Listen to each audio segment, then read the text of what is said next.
to be a little nerdy, you know, because I sit behind the computer all the time. The online poker sort of, like I said, caters to the competitive nerd. You kind of imagine every poker player being kind of some weird geek in front of his computer. You know, they might be a little bit shy to talk to girls. And if you go to a poker party, it will be impossible to find somebody to dance with. Nobody dances at a poker party.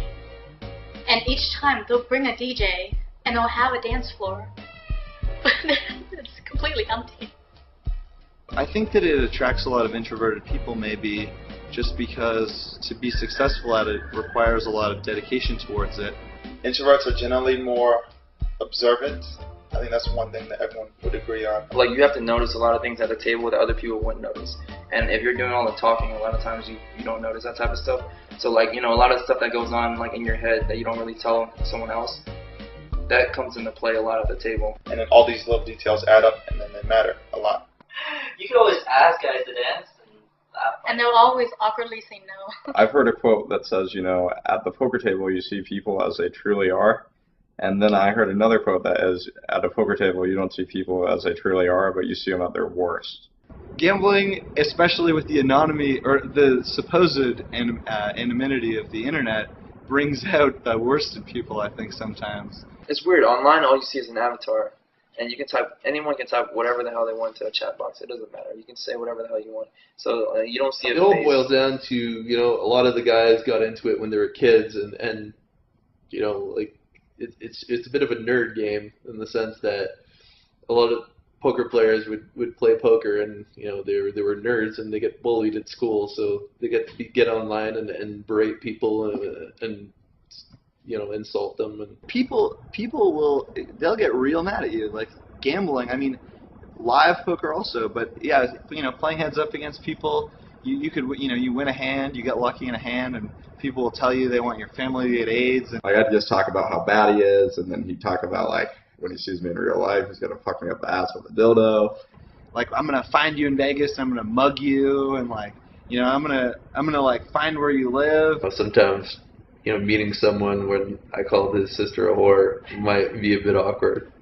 You know, they fucking hate you, and you know, say a bunch of racist stuff. You know, they don't even know what race I am or something. You know, it's like He was like really vicious. He was like, man, I will kill you. I'll have you murdered and stuff like that. And like, yada yada yada. I don't remember. I don't have the chat anymore. I wish I saved it because it was epic. I mean, I never posted it anywhere because, you know, obviously I was like, whatever. Like, he's just talking shit. I don't care. I just took all his money. And like, he was like, I'm gonna have you murdered. And like, I was like, well, I don't know how you're gonna have me murdered unless you do it yourself, because you don't have any money to hire anyone anymore. The online persona, I mean, everybody would like to think that it sort of correlates with how you are in real life, but in most cases, you'll get blindsided so many times. You make an idea of them, like, before meeting them, you just have this picture in your mind of, okay, this guy's going to be like that, and a lot of them are just not like that.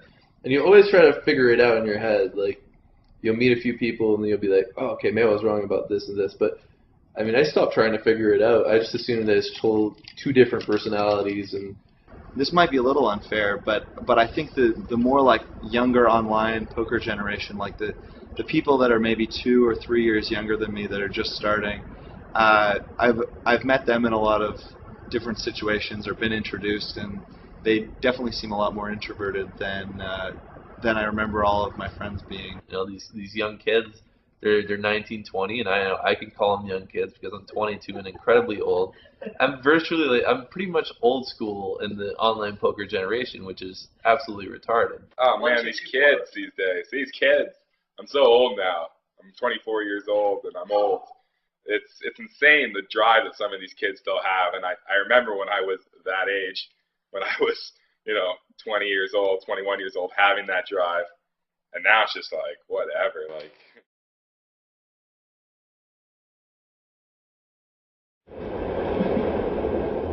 Describe what goes through your mind when you think about a Scandinavian no-limit hold'em cash game player. Monkey. That's pretty much it. It's like Those guys are like monkeys, man. They're like really crazy compared to American players, I think. They're generally perceived to be very loose, very aggressive, Even You know, Rangers. has no bankroll management. We're just playing whatever game he can afford to play in. You know, and I feel like they bluff a lot more. I think the key word would be unpredictable. I don't know. I think it's more likely that when you're playing someone who seems like they might be drunk and they're Swedish, it's more likely that they are drunk than if it was, you know, an American player or something. They definitely like to party and play high stakes poker. I don't think you're gonna find the craziest parties in Sweden. If you like look at you know, other, maybe if you go to the southern part of Europe, you'll find crazier people. So it's really weird that once people start playing games, they will go completely crazy. It's really odd actually, because you know, ask somebody about Swedish people in general, and they will tell you that they are mostly, you know, very boring and maybe like they turn towards themselves, like kind of inwards people. They don't really open up towards other people. So it's like the opposite of real life. It's really weird.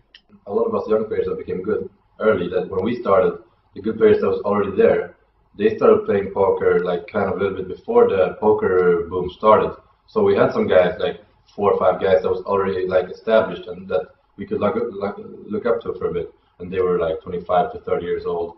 And like, so, and they were kind of normal Swedish people, laid back, like weren't flaunting their money and stuff, but they were still good type players, they knew how to play. So we kind of started out with them.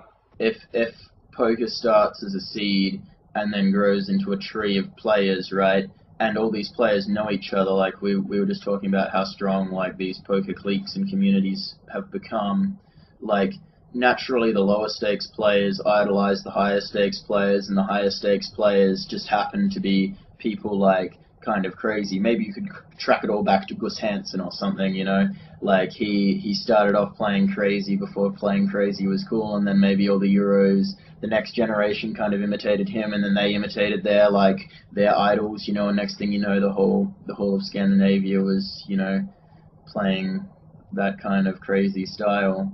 A lot of Swedish or, you know, European people in general, they like to, you know, look down on Americans because, you know, you're so much better than anybody else or whatever. I guess people like to think of you that way. But when it comes to poker, I mean, just everybody loves an American at the table, I guess. Most people seem to think that you're a really bad poker player, so. People that were brought up in the poker world in the U.S., like on 2+2, like that, I mean, they learn how to play a more tight, aggressive style. But I guess in Scandinavia, like, you know, it's like a different poker school almost. But I mean, both styles like can be successful. I think that maybe the Scandinavians get a bit of a bad rap among the American players. I think that a lot of the best players in the world are Scandinavian. You know, this thing about, you know, Scandinavian players, that they seem to be crazy. That seems to be a lot of players when they make, you know, decisions against Scandinavians. They seem to factor in that craziness factor, I think. The old days where you just, oh, you got 4-bet shoved-down, he's from Sweden, click call, one of those. Like, it was so much simpler back then. Actually, the Norwegians are worse. You think the Norwegians are worse? Norwegians are worse, yeah. By far the worst. Really? They're really sick. But I think they probably drink too much alcohol and are, I don't know, just sick. As poker's gotten more popular over the years, I think more and more people have come around to the idea that you can make money in it long term, even if they don't understand it at all. When I first started off, there was a lot of questions amongst my peers and my family about the game. Just the standard ones, like, is it safe? Do you trust them with your money? Like, how do you know it's like, how does that work? Or like, you know, oh, so you make some money off that or whatever? Like, do you win enough to live on that? How much did you win? Could you lose everything? Etc. Etc. All these questions. The funny one is always, yeah, you won $10,000, but how much did you lose? You won a lot of money, but, you know, how much have you lost? You know, how much do you lose? Is the popular one. Most of the time when they ask that, I just explain to them. Obviously, it already includes my losses. I mean, I'm thinking this idiot should already know this, but I eventually explain to them that, yeah, when I say how much I made, it's counting my losses already. That should seem obvious to everyone, right? Are you good?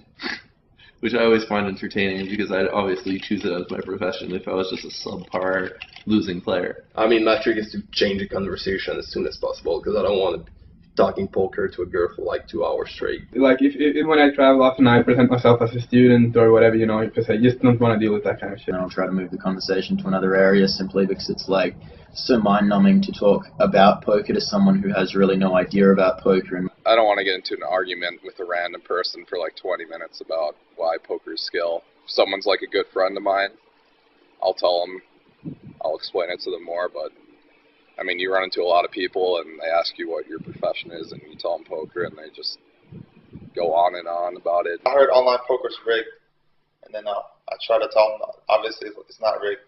Or they'll tell me about this one hand that they had where they had pocket sevens and then the flop was like 7-7-3 or something, and then some guy had aces and then turn came ace-ace and then they lost like a $125 pot with quads over quads, so it's super rigged. And you're like, well, okay, whatever you want, buddy. I used to get really riled up at the beginning because I always felt like I had to defend my point. But like I said, I used to let a lot of people dictate my well-being, and now I'm pretty happy just letting them in their just leaving them in their zone of non-comprehension. If they have some prejudice against it going in, they're not going to listen to what you have to say. They're going to assume that the stuff you're saying that they can't understand or don't understand is just the rationalizations of a compulsive gambler. You know, I can understand people who don't understand it because, you know, why would you understand it? You know, I wouldn't have understand it if I were studying, you know, engineering, whatever. But see, there's a lot of things I don't understand, but I don't, you know, I won't give these people advice about their lives. I also like the guys that try to give me some advice on how to play poker. Yeah, they're like, stuff like that. They're like, you know what's the best way to play ace king is to not raise it because you have to wait until you hit a pair. Because right now you just have ace high or stuff like that. And then I'm laughing a little on the inside. And then obviously I'm not going to try to correct them. I'll just like agree with them.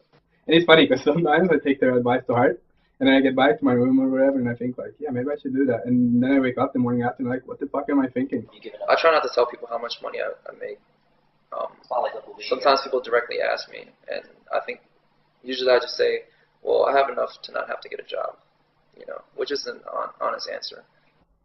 It's just people ask you how much money you make, but it would never ever ask, you know, somebody, a dentist or, you know, a lawyer, whatever, how much money they make. But just when it comes to poker, people seem to, you know, like they need to know, or like it makes a difference anyway. I mean, it's just a game, right? Well, my parents are both lawyers, you know, both very smart, very successful people, and they had a similar professional aspiration for me, of course. I don't know, I think he just wanted me to make like a good stable income, like something like traditional, like be like an accountant or a lawyer or something along those lines. Doctor, you know, if you're a doctor in an Asian family, then they always brag to their other Asian parents about you, so they've always talked about that. Or at least an engineer, at least, they said. I was going to be a stockbroker, but I dropped out. I dropped out of university to play poker eventually, and both my parents work in the education system, so that was like a small hiccup. Well, one summer, my dad kind of said we couldn't play poker anymore because he thought I was gambling, and we wasted, you know, so much time playing. And they said, you know, you guys are at school to study and learn, to graduate, to become an engineer. Why are you playing poker? You shouldn't be playing poker. But obviously, we didn't listen to them. We're like, okay, yeah, sure, we're not going to play poker, whatever. And we obviously played anyways. But during the summers, it was really hard because my dad wouldn't let us play poker at home. And so he said, if you ever play poker again, you can't do it inside my house. So then me and Hack went to this PC cafe, and then we kept playing the sit and goes. And then we made like, it wasn't that much, but it was like, you know, $10 to $12 an hour, playing 4 of them at the same time. So now he's playing like, you know, 3 or 4 tables at $25.50, and also paying like a $4 rate or $3 rate per hour extra. Which is ridiculous. I mean, it's a lot of those stakes, obviously. I mean, but we didn't know at the time, and the thing is, people were so bad, we were still winning. And then so, you know, in the beginning, it was pretty hard to convince my parents. My parents are divorced, and I lived with my dad in high school, and I didn't tell my dad because I'd like hinted at him that I was thinking about it. Like, I just knew he wouldn't accept it. You know, and I basically told him, you know, like, Dad, I might do this, like, you know, like, what's the worst that can happen? Like, you know, like, if I, like, do this for a year and I fail, you know, like, I'm only going to be spending my own money, I'll have all these experiences, and, you know, it'll make me a stronger person, and I'll go back to school. You know, look, I've made all this money, and all my friends are making all this money, and, like, maybe I should try and I'm like, maybe this will only last for 2 or 3 years. And I remember the day he found out, I was living in the dorm, and actually one of my friends was coming over, and we were going to drive 3 hours to the casino in Canada to play poker. And, he came there, and, he came to the door, and he was, crying. I'm and it's the only time I've seen my dad cry, and, I had to, he's like, what are you doing with your life, blah, blah, blah. And we had to go to talk to, the guidance counselor or whatever, because they were kicking me out of the dorms, and my dad was like, explain to her what you're doing. And, I remember she was like, oh, my God, I'm so sorry. Don't let him go to school at Central, which is where the Indian casino's at. And which I thought was really funny because, the biggest game there is, it was, tiny compared to the amount of money I'd already made playing poker. Because, coming from an Asian background, I guarantee you every Asian person or every Asian family has a family friend or an uncle or knows the story of someone who lost all their house and wife and kids by gambling it away. So obviously, a few of the uncles were like, it's probably a bad idea, but, I want you to learn for yourself.